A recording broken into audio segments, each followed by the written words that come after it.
बिस्मिल्लाहिर्रहमानिर्रहीम। अस्सलाम वालेकुम स्टूडेंट्स, हमारा जो आज का टॉपिक है वो है मैथ्स एंड वेट। तो यहाँ पे हम मैथ्स एंड वेट को डिस्कस करेंगे, उसके बाद हम Newton third law of motion को डिस्कस करेंगे।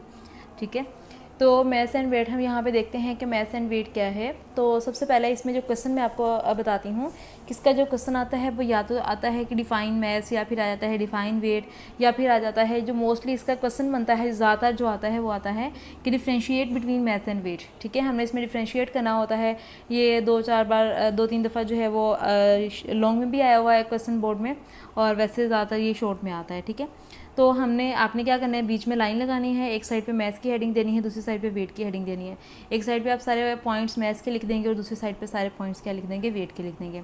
वैसे तो अगर हम अपनी रूटीन की बात करते हैं तो हम ये कहते हैं कि मैथ्स और वेट एक ही चीज़ है। ठीक है, हम उसी को मैथ्स कह रहे होते हैं और उसी को वेट कह रहे होते हैं, लेकिन ऐसा नहीं है। ठीक है, तो यहाँ पे हम इसमें डिफरेंस बताएंगे कि मैथ्स में मैथ्स क्या होता है और वेट क्या होता है।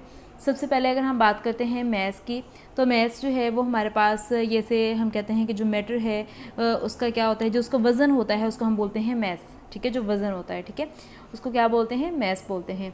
अब जो मैथ्स है जगह के साथ चेंज नहीं होता। फॉर एग्जांपल अगर आप जगह चेंज करें, फॉर एग्जांपल हमारे पास जो है वो एक टेबल है, ठीक है, उसका फॉर एग्जांपल उसका मैथ्स जो है वो 5 kg है। तो अगर आप उसकी जगह चेंज कर देते हैं, आप उसको उठाकर दूसरी जगह पे ले जाते हैं, उसका मैथ्स जो है वो 5 kg रहेगा, वो कम या ज़्यादा नहीं होगा।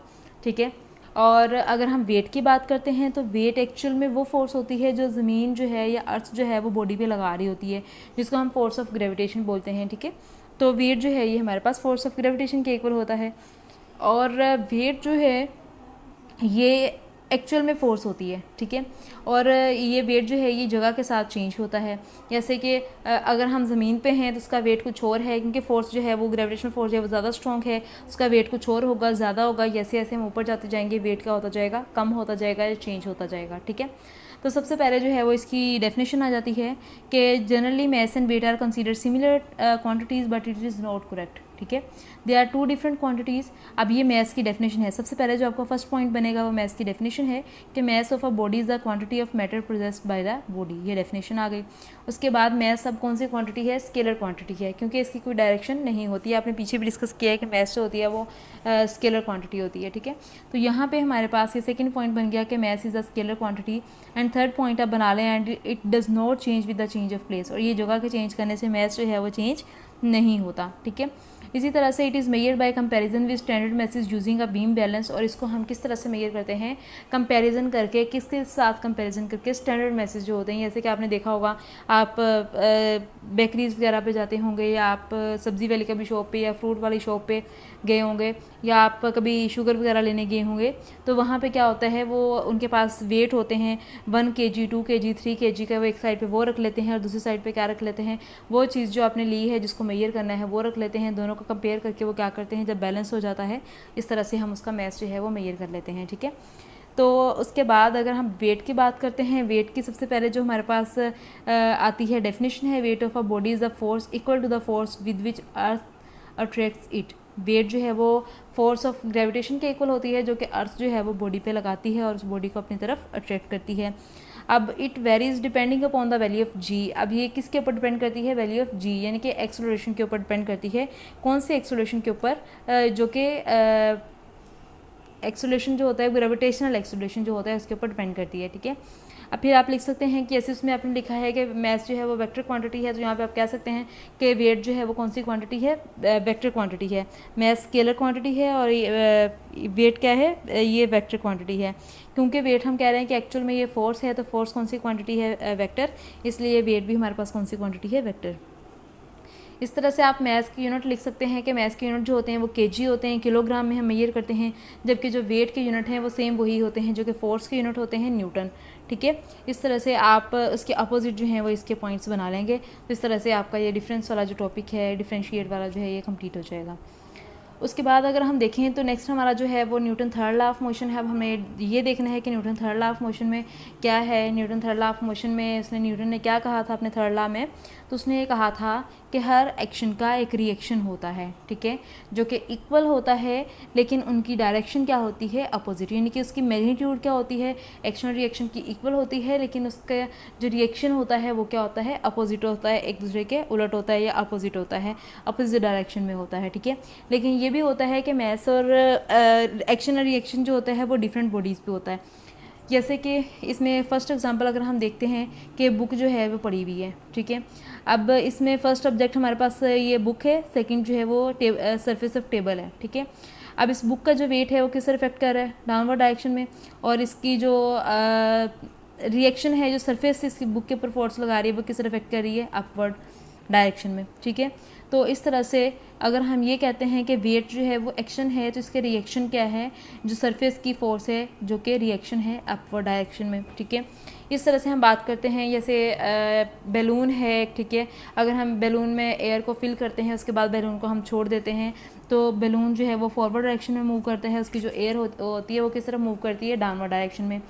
तो यहाँ पे हमारे पास अगर हम ये कहते हैं कि इसकी जो बैलून की मोशन है वो एक्शन है, उसका रिएक्शन क्या है, या अगर ये हमारे पास एयर जो है, एयर का नीचे की तरफ मूव करना एक्शन है, तो इसके डायरेक्शन में क्या होता है, बैलून जो है वो फॉरवर्ड डायरेक्शन में मूव करता है, ठीक है।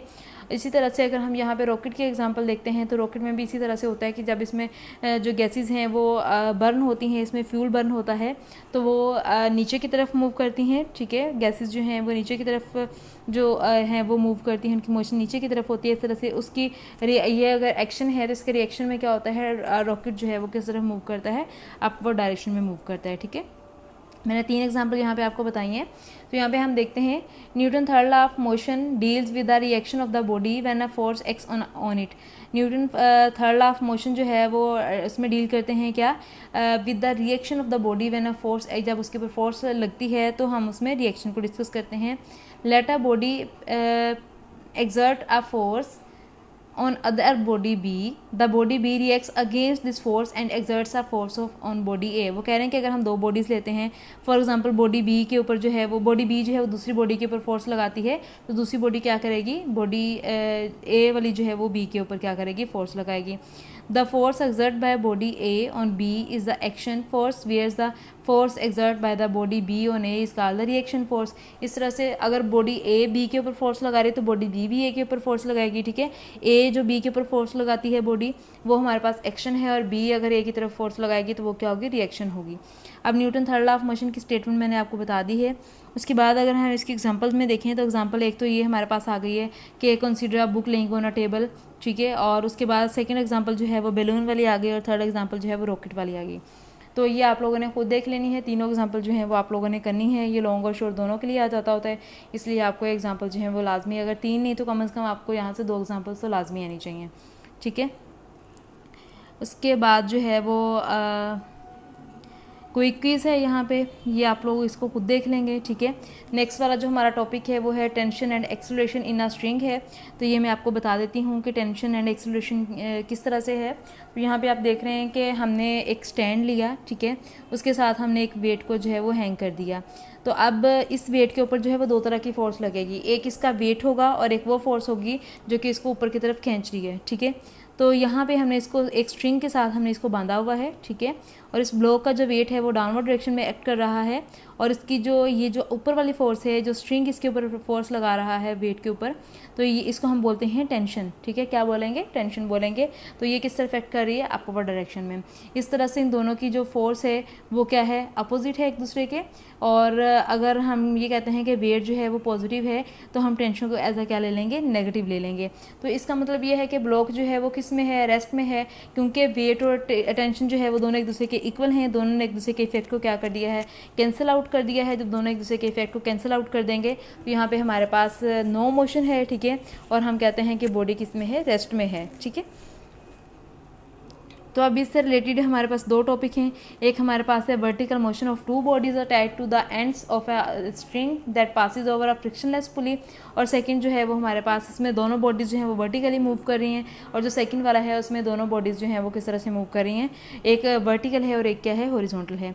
तो ये हम इंशाल्लाह नेक्स्ट लेक्चर में डिस्कस करेंगे, क्योंकि ये थोड़े लंबे हैं, लेंथी हैं। अगर हम यहाँ पे इसको डिस्कस करेंगे इसको टाइम काफ़ी लग जाएगा, ठीक है, इसलिए हम इनको नेक्स्ट लेक्चर में डिस्कस करेंगे। उम्मीद है आपको आज के लेक्चर समझ आ चुका होगा। जज़ाकल्लाह, अल्लाह हाफिज़।